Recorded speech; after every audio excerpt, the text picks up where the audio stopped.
শেষ শেষ।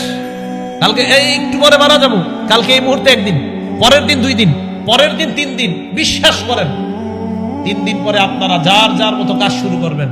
4 দিনের দিন আরিফ বিন হাবিবের জন্য কিছু একটা করা দরকার। আচ্ছা 7 দিনের দিন ভুলে গেছেন। 1 মাস পরে সবাই সবার মতো। 1 বছর পরে কিসের কে আরিফ বিন হাবিব, কোথায় কে সে কি, সব শেষ। ওয়াতাতাযাক্কারুল মাউতা ওয়াল বিলা, তুমি মরে যাইবা, মরার পর পচে যাইবা, ওটা নিয়ে ভাবো। এটাই তো সত্যি কথা। আমি আপনি মারা যাওয়ার পর আমার সন্তানাদি, আমার আত্মীয় স্বজন আমাদেরকে দাফন করে দিবে। দাফন করে দেওয়ার পর একটু বলবে এই সেই, সে ভালো ছিল, সেই ছিল, সেই ছিল। 2 দিন 3 দিন আস্তে আস্তে সবাই সবার মতো চলবে। আপনার বাড়ি গাড়ি সব রয়ে গেল। এটা নিয়ে ভাবেন যে আমি যা কামাই করেছি, যা উপার্জন করেছি, সব রয়ে গেল, আমি কবরে চলে গেলাম। ভাইও আজকে থেকে ভাবেন, আজকে রাতে মাথাটা বালিশে লাগান, একটু সময়ের জন্য ল্যাপটা মুড়ি দেন, কম্বলটা মুড়ি দিয়ে চোখটা খোলেন, দেখবেন আপনি অন্ধকার, কিছু দেখা যায় না।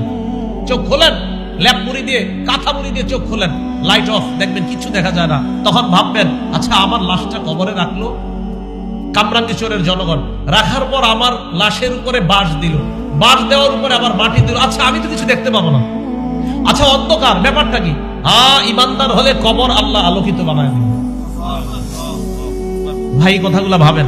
নবীজি বললেন আল্লাহকে লজ্জা পাওয়ার 3 নম্বর অর্থ তাতাযাক্কারুল মাউতা ওয়াল বিলা, তুমি মারা যাইবা, এটা চিন্তা করো, পচে যাইবা।